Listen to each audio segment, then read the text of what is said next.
All right, thank you everyone for joining us. Today we have Galen Mooney, who will be doing her wonderful presentation on email marketing bootcamp, and I will let her just take it away.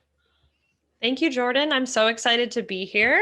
Today, as Jordan said, we're going to be talking all about email marketing. I'm going to be answering questions throughout. So if you have any questions, feel free to put them in the chat, and then I'll try to save some time at the end to let you come on face-to-face, and we can, if you have any more specific or in-depth questions, you can ask them that way.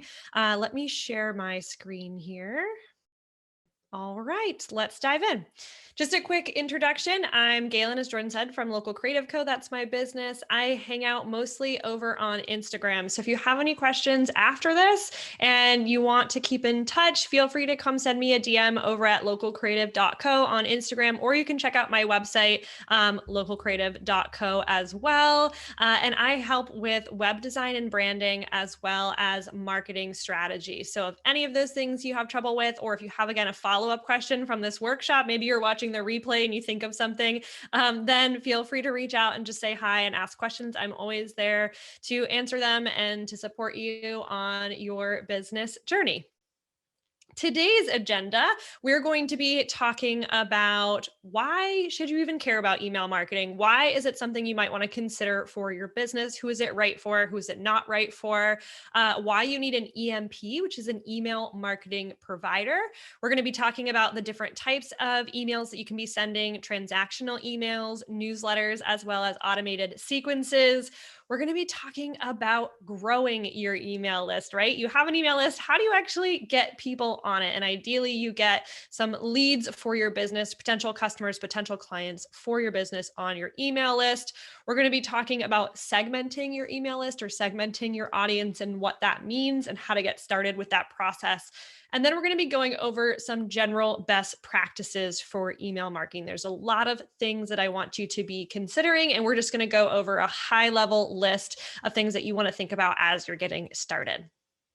So up first is why email marketing? Why should you consider email marketing for your business? And the very first reason is that email is an owned marketing channel. And what I mean by owned versus unowned marketing channels are, I guess the best way to explain it is looking at examples. So for example, Instagram or Facebook are both unowned marketing channels. And what that means is theoretically, Facebook or Instagram could disappear tomorrow. It could go down tomorrow. The app could shut down if they wanted to. If you remember an app called Vine, that was a really popular social marketing channel for a while that ended up going away. There's a lot of other ones that either get acquired or purchased or just kind of change directions, or maybe your account gets deleted. Basically, an unowned marketing channel is something that you don't have full control over. You are using rented space on that property. You've got an Instagram account today, but that doesn't necessarily mean you'll have one forever.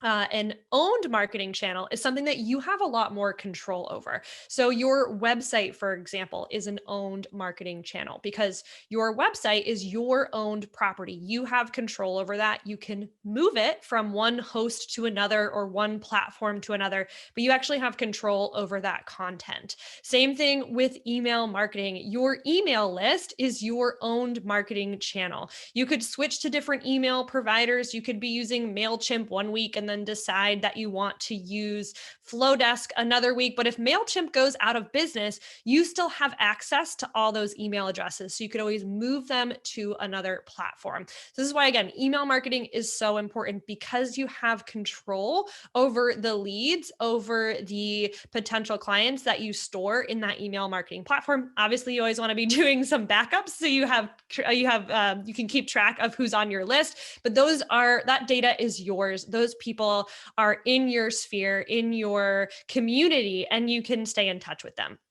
The other really nice thing about email marketing is there isn't really an algorithm, right? We're always battling the Instagram algorithm. Instagram just came out with some big updates in the last few months. They're really pushing video. And if your primary Instagram strategy has been photos up until this point, you might be struggling a little bit to get that reach because the Instagram algorithm's always changing.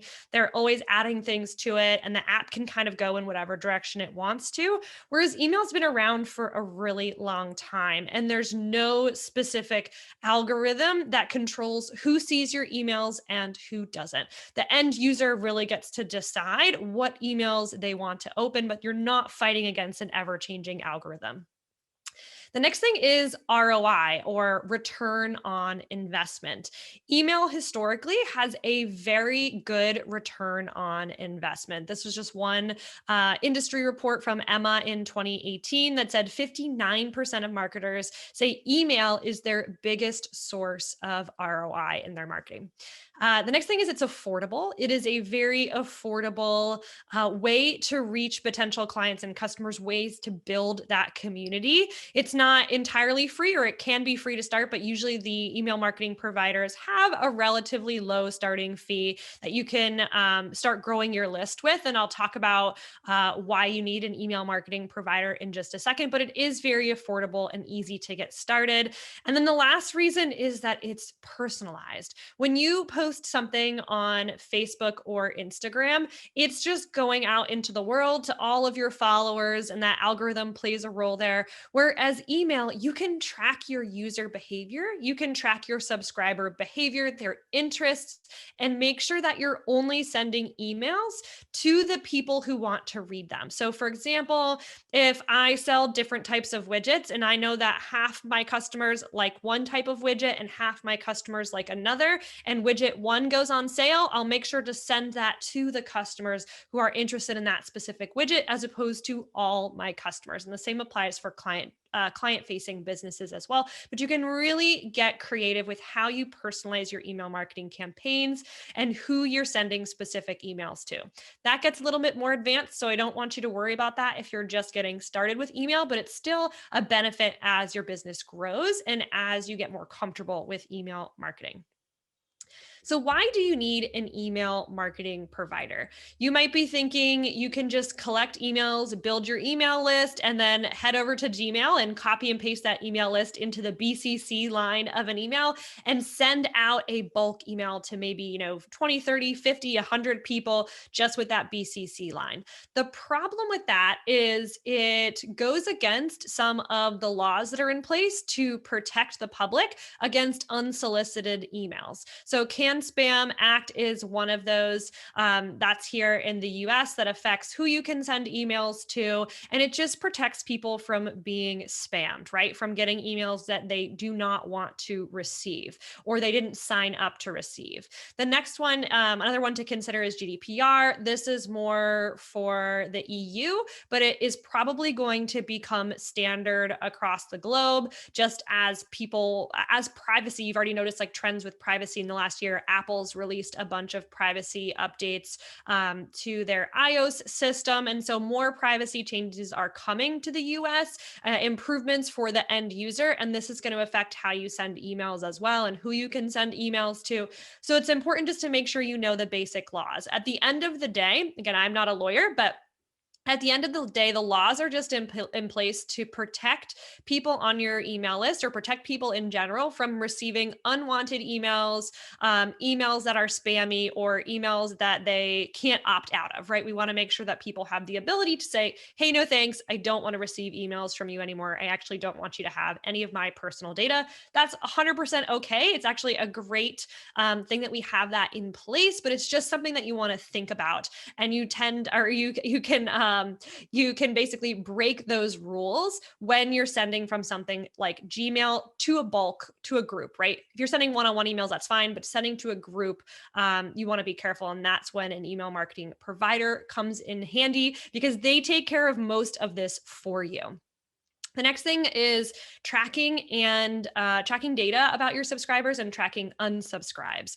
You want to make sure that anybody on your email list can at any time say that they no longer want to receive emails from you. And the way to do that is to just have a really simple unsubscribe link in the bottom of every email that you send. This comes standard in every single email marketing provider. They know these laws and they want to make sure that you're following them. And so they bake in features to the email marketing platform to make it very easy to follow the rules. And it's really nice to be able to track data too. You can see how many people are opening your emails, how many people are clicking links in your emails. You can see which subscribers are the most active on your email list and which subscribers maybe need a little warming up, which subscribers have been ignoring your emails, so you can follow up with them in a different way. The next thing is segmentation and automation. This again allows you to figure out what people are interested in and track their behavior. So then you can send specific emails to specific groups of people rather than just sending out blasts to an entire group of people.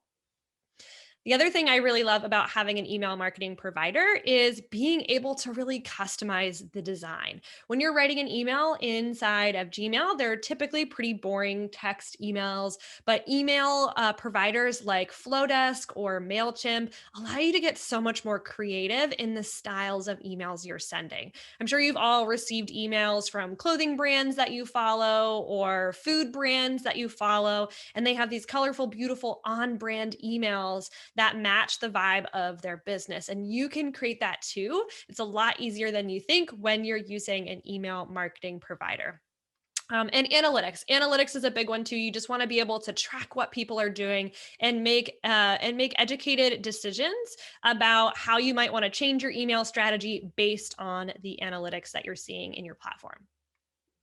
There are three main types of emails that I'm going to be talking about, or that I want you to just know about before we dive into things. We're mostly going to be looking at newsletters or emails you might see in a workflow or sequence, but transactional is also important to talk about too. So a transactional email is basically like an automatic email, or one that you would expect, one that the customer expects to receive. It's not a marketing email, but it's typically an email like a reset password email or an order confirmation email. These are emails that as a user, you would 100% expect to see. For example, if you bought a new pair of shoes online and you never received an order confirmation about that, you would probably be pretty concerned that you didn't get that email. It's one you actually want to receive because it just validates whatever action you just took on a particular website. So that's transactional emails, and those tend to have fewer restrictions about them, about who you can send them to, because again, they're expected emails as part of the marketing process.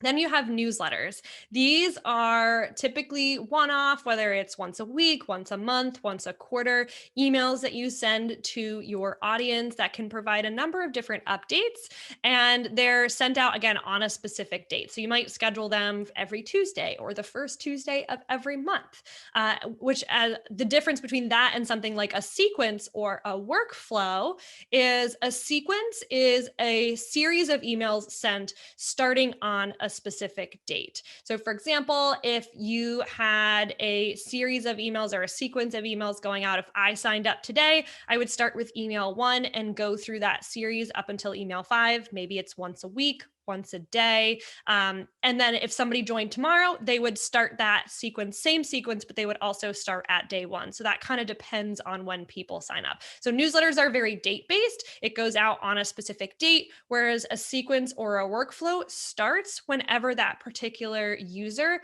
enters the sequence or workflow, if that makes sense. Again, feel free to ask any questions in the comments. I'm here, or in the chat, I'm here to answer them for you.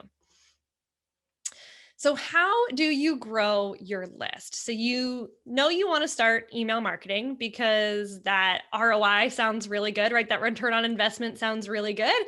You know that you're going to use an email marketing provider just to stay on top of all of the legal requirements that go along with email marketing, and to get that and to get the analytics and to have really nicely designed emails. But how do you actually grow your list? The first way is to create a lead magnet. And if you're not familiar with what a lead magnet is, it's basically something that you offer for free to your website visitors or to anyone in exchange for them joining your email list. So for example, on my website, I have a free SEO checklist, a free search engine optimization checklist that somebody can sign up for in exchange for joining my email list. So rather than just saying, hey, join my list, it's really really cool, I'm going to email you, which does not sound very appetizing. You're telling somebody, hey, join my list. You're going to get this really great free resource in addition to other marketing updates that I send, or other marketing tips that I send through my email newsletter. So you just basically want to make your email newsletter sound really exciting, and you want to offer them something of value when they first sign up. The next way is to just share that. So once you have your lead magnet set up, you know what you're going to be offering your ideal clients in exchange for joining your list. Then you want to create that opt-in form and share it as much as you can. So share it in your Instagram bio link, talk about it on Instagram stories, share it on your website, in your blog posts, share it when you're at an event in person or you're networking. There's a lot of different ways you can get your lead magnet out there and start promoting your list. But the nice thing about getting people on your list is you're then inviting them to build a relationship with your brand and with your business. Whereas if you just meet somebody one time, whether they, head over to your Instagram page or whether you shake their hand at a networking event and you don't get them on your list, there's a good chance that they kind of forget about your brand after a little while, unless there's that repetitive interaction. But having them join your email list gives them the opportunity to keep hearing from you and keep building that relationship with your company. Here's an example of a plain email form, something like, it might say something like, join our email list, get updates and sales and coupons, or something like that. That is not very specific, right? I don't really know what specifically I'm getting when I join this email list. So it's not very enticing to me as a potential subscriber. Whereas this one, on the other hand, is much more specific. My top 5 secrets to social media. Maybe this is a social media manager and they're trying to get new potential clients to join your list or join their list.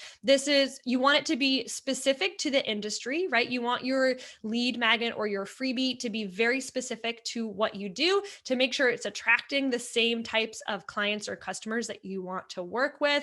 And you want to make sure that it's really, really valuable for your ideal subscriber. So this is a more specific example than the previous one. If you have an e-commerce shop, a good option might be to offer a coupon to people who join your email list, to first-time buyers who join your email list. So instead of just having them buy something from you, you have a pop-up or something like that that says, hey, get 15% off your first order if you sign up here, plus a bunch of other great tips and deals and things like that. That is more enticing than just saying, join our email list. Trust me, it's awesome. We send out some really great emails. The more specific you can be, the more value-driven you can be, the better. So how often should you send emails? This is one of the questions I get all the time. And I think this causes people a lot of stress. They're like, okay, I've got my email list. Should I send out an email every week? Should I send out an email every single month? And this is going to really depend on your audience and how used to getting emails they are. So for example, certain industries are more familiar with email marketing than other industries. So in the world of marketing, in the world of entrepreneurship and business, we're pretty used to getting a lot of emails and seeing weekly newsletter updates. But in other industries that are maybe more B2C, business to customer, not B2B, they might not be as excited to get emails multiple times a week, or even once a week might feel like too much. So you really have to look at who your ideal clients are and what you think their tolerance for email is. And you want to find the right balance of being helpful without being overbearing, without overdoing it. And one way to tell if you're overdoing it with your email campaigns is to look at your unsubscribe rate. It's 100% normal to get unsubscribes every time you send an email. It happens. People get your email. You don't have to take it personally, but they might have too many emails in their inbox or realize they're no longer interested in the products or services that you offer. That's totally okay. A couple unsubscribes here and there is fine, depending on the size of your list. A bigger list is going to see more unsubscribes for every email they send than a smaller list. But if you notice more and more people are unsubscribing every time you send an email and it's getting worse and worse, that might be that might be a good time to consider sending fewer emails to try to make your audience a little bit happier. The other thing is you could look at the type of emails you're sending and always making sure that the emails you're sending are really value driven. They're always providing value to your ideal clients. That's the other thing to think about the other thing to think about is how often are you comfortable sending emails? We always focus so much on your clients and customers and what would be the best case scenario for them. But what about you as a business owner? I always encourage people to look at their own schedule, to look at how open their schedule is, what they actually have time for, availability for, and really be honest with yourself and say, just because you want to send out a weekly email, if that's not going to work for your schedule, if that doesn't fit into your existing business and the things on your to-do list, then that's not going to be a great fit. And you need to consider sending emails less frequently. So I would rather see you commit to sending one email every single month and stick to it, because it's realistic for you, than trying to send out an email every single week and really struggling to keep up. And then you take a few weeks off and then you hop back into it. Try to find a cadence, try to find a schedule that's going to work for you and your business without being overwhelming. Yvette says, I've seen messages when signing up for emails asking what kind of emails I want to receive and frequency. What do you think of asking clients what they want to see? That's a great idea. So that that starts talking about segmentation, which we'll get into in just a second. There's a ton of different ways to segment people, but one way is just asking them simple questions. What do you want to learn about? What are the topics you're most interested in? What frequency would you like to receive emails? And they can choose those options. And that's a wonderful way to make sure that you're really aligning yourself with the wants and needs of your subscribers. So how do you segment subscribers, or what does this look like? There's a lot of different ways to segment subscribers, but the way to think about it is you're just putting subscribers in different buckets or different folders, right? So you can segment them in a lot of different ways. As Yvette mentioned, you can segment them by the type of emails they want to receive, like what topics are they most interested in. You can segment them by frequency, how often they'd like to receive emails. And you can you can basically trigger subscribers to fall into different segments based on the activity that they perform. So if somebody clicks this link, put them in this segment. If somebody opens this email, put them in that segment. So a few different examples of this are segmenting somebody right when they sign up. So for example, I have a few different forms on my website for a few different topics. So if somebody signs up through a form about email marketing, I know that they're interested in email marketing specific content. If they sign up through a form that's all about web design tips, then I know to send them more web design focused content.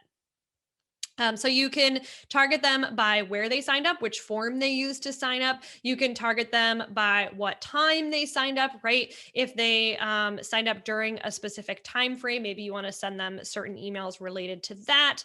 You can segment them based on what they've purchased in the past, or what, if somebody has worked with you, if you're a service business and somebody has bought a certain service from you, or started working with you for a particular service, you can segment them with that.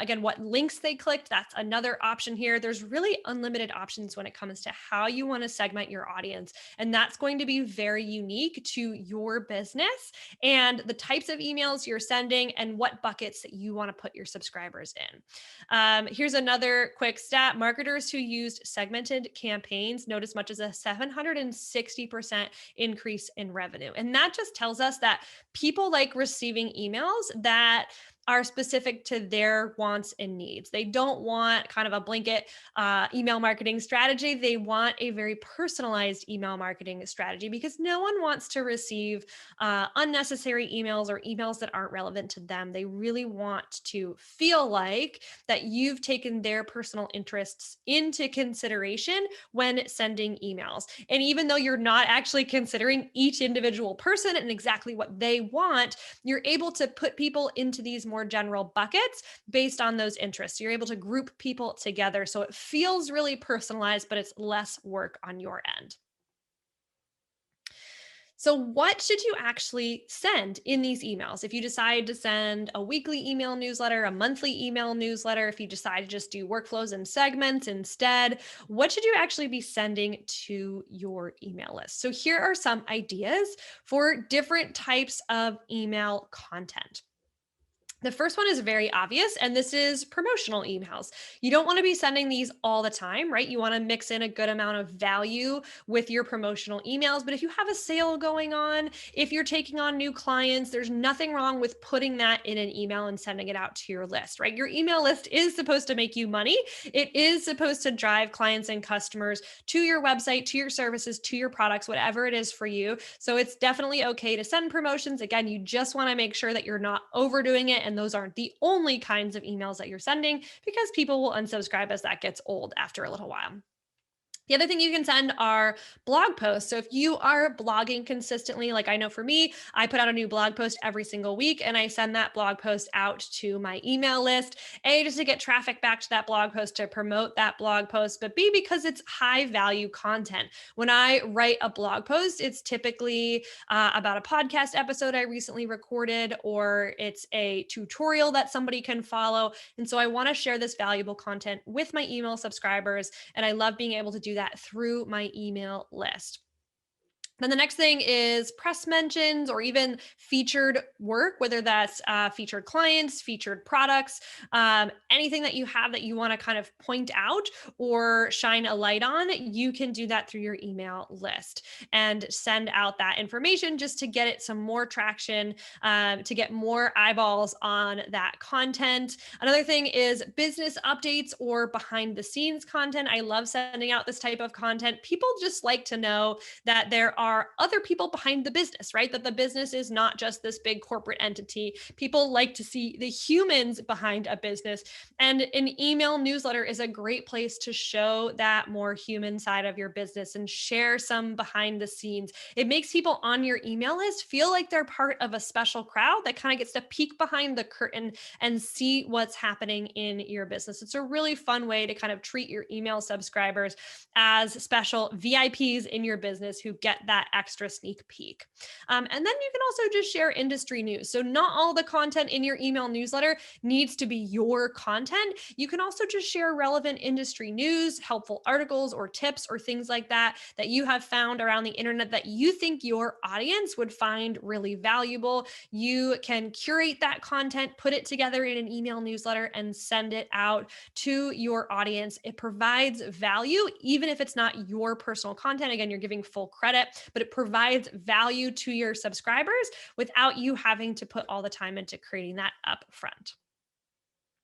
So email can be really easy, right? Email is a wonderful tool, and having different email marketing providers out there makes it so much easier to design beautiful emails, to come across as a professional, as a professional in your industry without having to have experience with coding or figuring out how to put your email together in a way that makes sense or create buttons and create links, all these different things. Having an email marketing provider makes this so much easier, and you can do it all without having to have a really strong technical background. I personally use an app called Flowdesk for all of my email marketing. I absolutely love Flowdesk, partially because of the ease of use and the beautiful designs, but they also have a great support team and community behind the product. So I use this and I recommend it for most of my small business clients, but there's a lot of other great email marketing platforms out there too. MailChimp, ConvertKit, it really depends on your needs. There's one specific for e-commerce. There's ones specific for different types of brands. There's different email marketing providers out there. So you really want to evaluate the different tools and figure out what's going to be the best one for you. So now we're going to talk about some best practices for email marketing. As you get started, kind of diving into the world of email marketing and figuring out what that looks like for you, I just want to go over these best practices so you have a good idea of where you want to start, and you can kind of put some goals in place for what you want your email marketing strategy to look like. So the first best practice is to send consistently. So this was one I mentioned earlier too, is figuring out what cadence works for you, your business, as well as your email subscribers. And the number one thing is to just try to pick a cadence and stick to it. So decide whether for you that is going to be weekly, monthly, twice a week, once a quarter. It doesn't matter so much what it is that you choose as long as you're staying relatively consistent. Ideally, people are going to know that you send an email every Friday or whatever it is, and they're going to expect to see that email from you and get excited about that email coming into your inbox or coming into their inbox. And that way they're looking for it. That way they're expecting that email. And I've even had some cases where if I'm really consistent with email, I'll get emails from people if I forget one week or it doesn't go out right on time. I'll get emails from people being like, hey, I know you always send an email Tuesday morning. I didn't see it today. Can you resend it? Like they'll notice if you don't send an email. And that's the kind of relationship you want to have with your subscribers, where if they miss an email from you, they're actually excited and they want to reach out and find out where it is in their inbox so that they can get that content and get that value that you're sending. That's a good sign that you're sending really valuable content. So choose a cadence that works for you. Try to stick to it. If you fall off the bandwagon a little bit, that's okay. You don't need to put that pressure on yourself to always be perfect 100% of the time, but try your best to stay consistent. The next thing is to segment early. So we talked about putting subscribers in different buckets based off their interests, based on the type of content you're going to be sending them. And what I recommend doing is, at least in the beginning, is kind of brainstorm what you think these segments would look like for your business. And it might change, it probably will change, but it's really helpful to kind of map this out in the beginning. So at least you have an idea of how you want to segment your clients and customers. The problem is, if you have all these subscribers on your list, it's tougher to segment them after the fact. It's much easier to segment them as they're joining your list than try to figure out where they all fit after they've been on your list for a little while. So I like to be able to segment them either with the opt-in form or segment them through like a first email that I send them that asks them what they're interested in. And it just saves me a lot of time in the long run. So try to segment them when they're first joining your list rather than waiting until you have 500 subscribers all in just one main bucket and then trying to figure out where they all go. The easiest thing to do is to segment past customers versus people who have not yet purchased from you, or to segment, for example, for me, I offer certain paid products as well as web design services. So I have segmented my web design clients. I have segmented people who have purchased my products. And that way, if I'm running a marketing campaign to try to get new people to work with me, I won't then send that to somebody whose website I just finished working on, right? Because they would be like, why am I receiving an email about signing up to get a new website when I just launched a new website with this person? So you just want to make sure you're not sending redundant emails to people. Denise says, any recommendations for having to go back and segment after the fact? Yes, that's a great question. So there's a couple ways you can do that. Denise, let me know what your business is, because that might help me a little bit with giving you like a specific example. But basically, there's a couple ways you can do this. Say you have people who have purchased products from you or purchased services from you. Wherever they purchase those products and services, you probably have a list of those email addresses of the people who have purchased from you. You can then re-upload those people into your email marketing provider and tag them again. So you can tag existing subscribers in bulk by just re-adding them to a segment, re-uploading them to a segment inside of your email marketing provider. Another way to do that is to send out a series of emails with links in those emails that have people choose what they'd like to learn more about. So you can send an email that says, we're trying to send out more personalized emails. We'd love to get your feedback. What are you most interested in learning about? And maybe give them 3 different options. Each one is a link. And when they click that link, you put them in a segment automatically in your email platform. That's a wonderful way. Is just, again, I think Yvette mentioned this, but just asking your subscribers, what are they interested in? Having them click a link based on that interest, and then putting them into a different segment based on the option that they clicked. I hope that helps. The next thing is to think about timing. So think about who your ideal subscribers are and when they're most likely to be checking their emails. Like for me, I like to send my emails in the morning.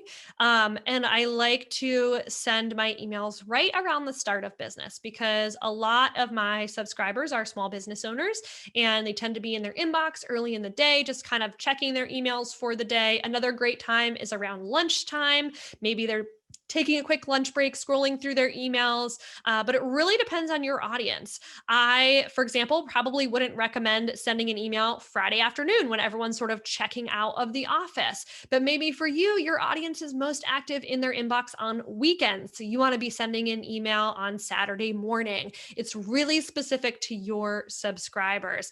And you can test this. You can try sending out different emails and seeing, or at different times and seeing which ones have the best open rates.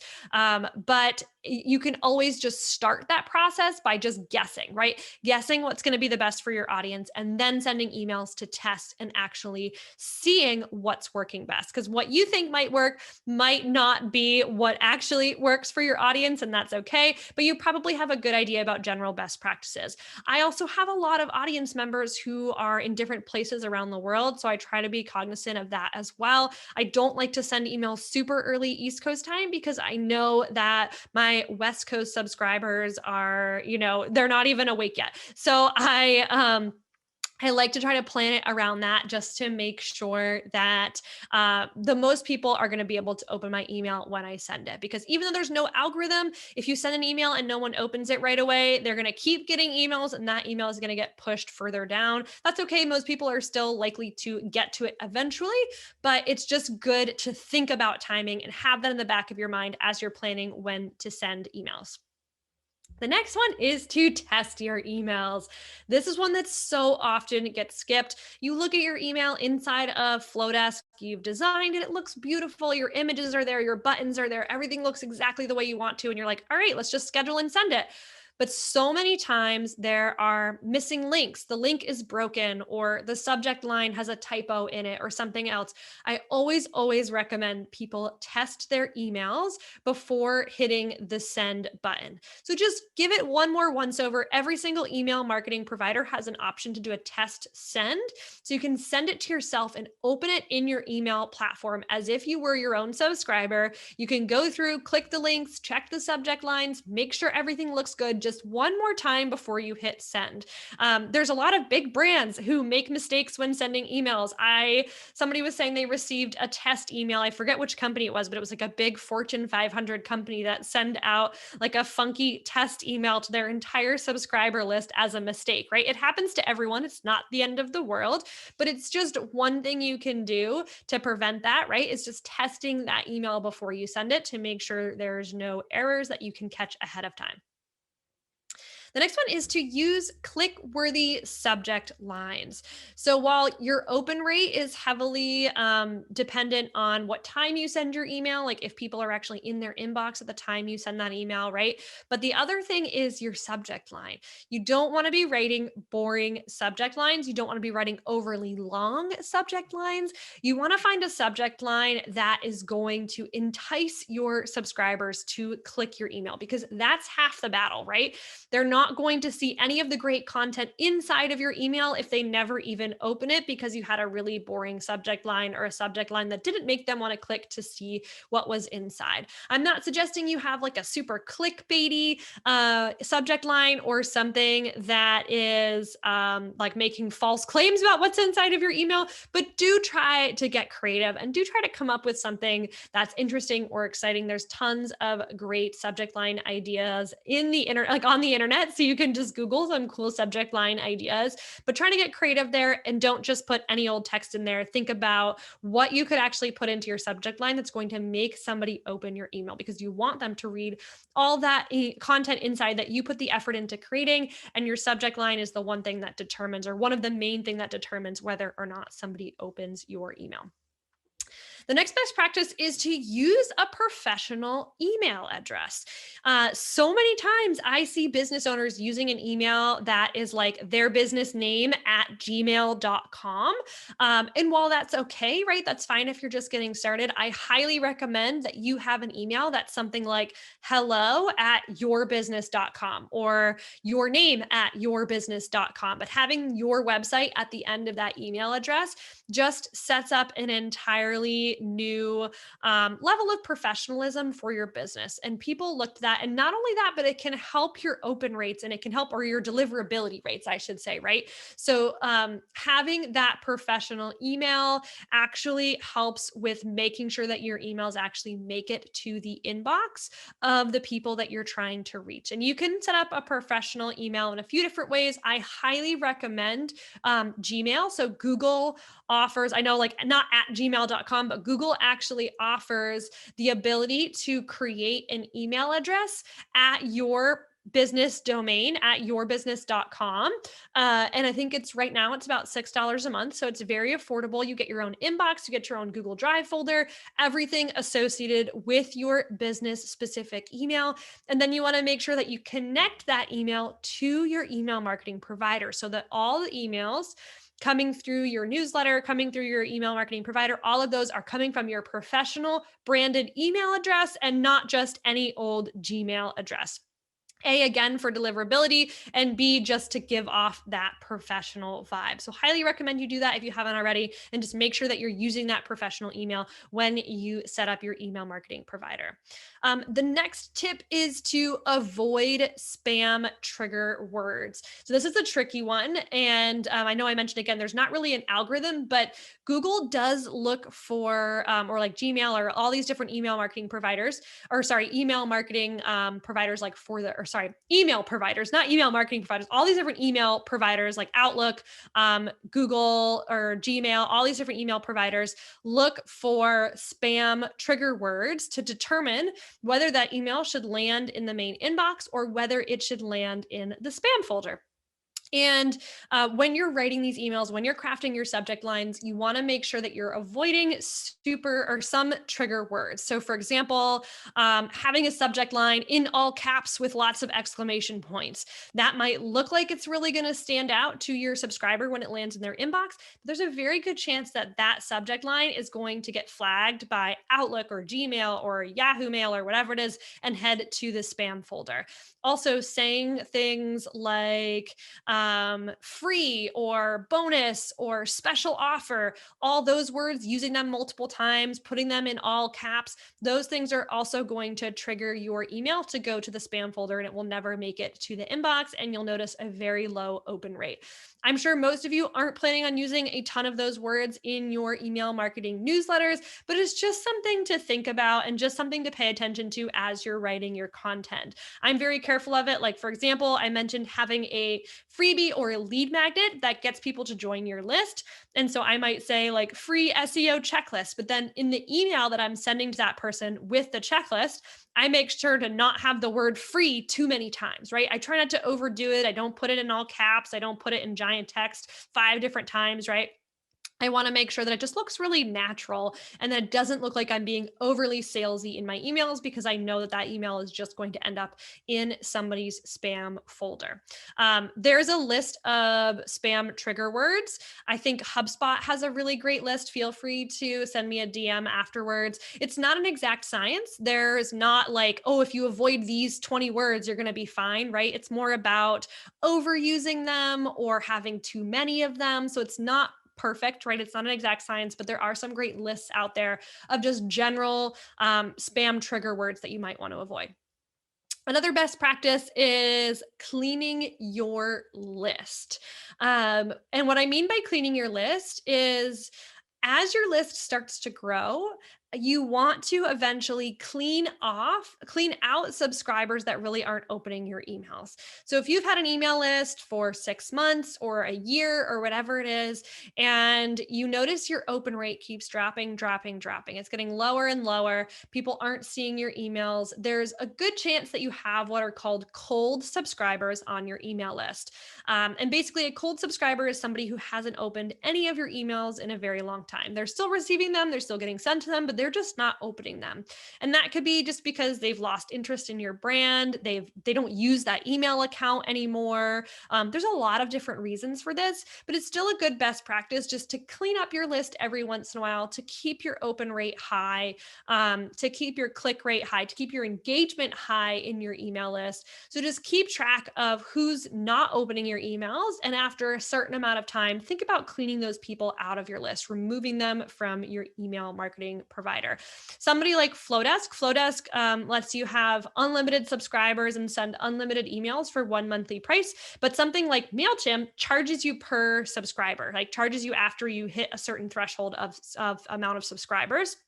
And so if that's the case, cleaning out your list is also great because it can potentially lower your bill for your email marketing provider, because you don't have you don't have like sitting duck subscribers that are just hanging out on your list, but they're not actually opening your email. So clean those out once in a while. And then finally, my last tip here for email marketing best practices is having a clear call to action in your emails. So when you're sending an email and whether it's sharing a blog post or talking about your services or sharing updates about your business, you want to have clear calls to action. So you don't want to send an email that has 20 different links and buttons and all these different things in it, right? You want to send a very focused email with the goal of getting people to do one main thing, maybe a secondary thing, but really the fewer calls to action and the more focused those calls to actions are, the better. So maybe that's or maybe if you're using Flowdesk, for example, or it doesn't really matter what platform you're using, but you might have a button in your email. And the whole goal of that email is to get somebody to do one thing, to get somebody to read your email or to read your latest blog post, to get somebody to reach out to you for a consultation call about a service that you offer. Think about having fewer calls to action in each email, but making it very clear what you want people to do when they open your email. Because people are often skimming emails and kind of just scrolling through and trying to get the most important information out of there. So you want to make sure that whatever the action that you want them to take is, it's really obvious and easy for them to find.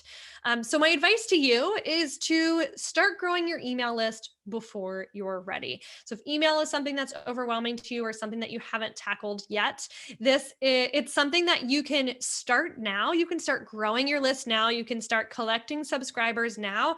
And then as you get more comfortable with email marketing, as you have more time to dedicate to it, that's when you can start building a strategy around it. But if you don't start now, you're missing out on hundreds of subscribers that you can start building that relationship with. So at least start collecting subscribers now, maybe sending out a few different emails in a sequence, start building those relationships with your subscribers, even if you're not ready quite yet to have that consistent email cadence in place. Start the process now, start creating your form, start collecting your subscribers, because you're going to be able to begin building those relationships now that you'll see come to fruition in the long term.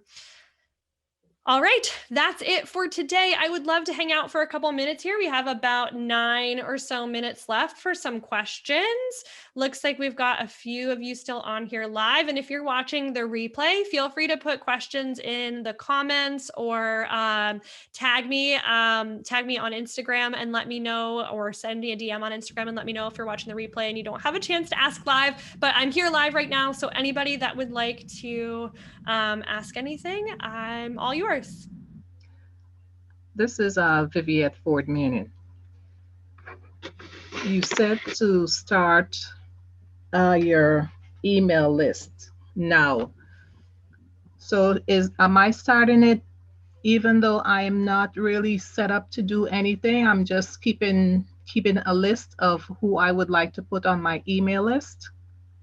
Yes, exactly. So even if you're not ready now to start sending regular emails, I would put an opt-in form on your website and set up your lead magnet, or figure out what it is that you're offering somebody in exchange for joining your list. And then I would start just sharing it and start getting people to join your list. And maybe they'll get 1 or 2 emails from you right afterwards as part of that follow-up sequence. And then maybe you're quiet for a little while because you don't have that consistent strategy in place yet.